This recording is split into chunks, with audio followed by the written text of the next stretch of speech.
భలే సరదాగా ఉంది కదా. అవును. కూర్చోండి.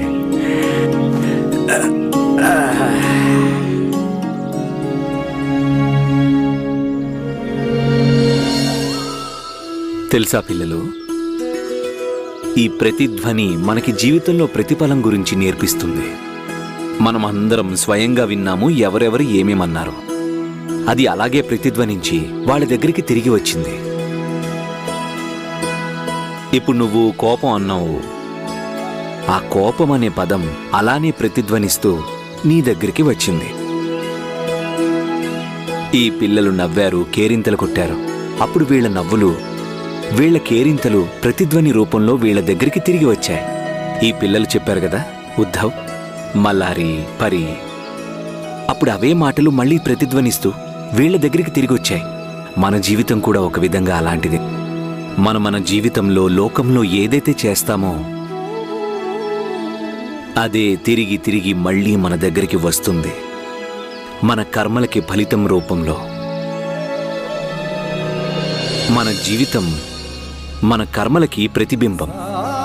ఒకవేళ మనం కోరుకుంటే ఇతరుల మనసుల్లో మన మీద ప్రేమ ఉండాలి అని, అప్పుడు మనం మన మనసుల్లో ఇతరుల పట్ల అంతే ప్రేమ భావాన్ని కలిగి ఉండాలి. ఇలాంటి ఆలోచన సరళి జీవితంలో ప్రతి ఒక్క దశలో ప్రతి ఒక్క మనిషికి వర్తిస్తుంది. నాకు అర్థమైంది సాయి.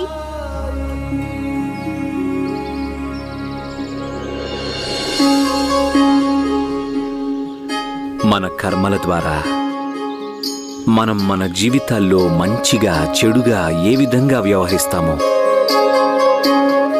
దాని పరిణామాన్ని జీవితం మనకి ఖచ్చితంగా ఇస్తుంది. అది వృధాగా పోదు.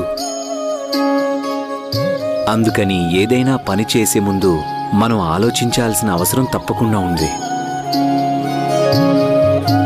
ఎందుకంటే మన కర్మల మీదే మన నియంత్రణ ఉంటుంది.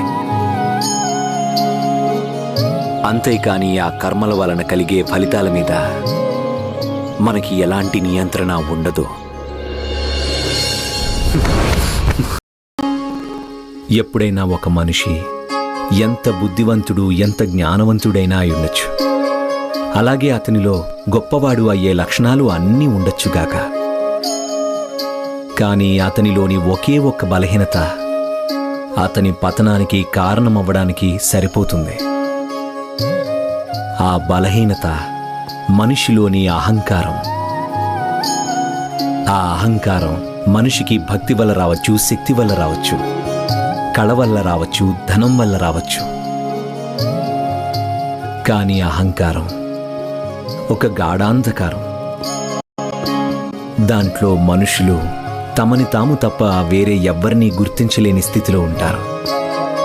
వాళ్ళు ఇది పూర్తిగా మర్చిపోతారు, ఈ బ్రహ్మాండంలో మనం కేవలం ఒక అణువుతో సమానమని. కానీ జీవితంలో అసలైన సాఫల్యం మన అహంకారం నుంచి ముక్తి పొందినప్పుడే సాధ్యమవుతుంది.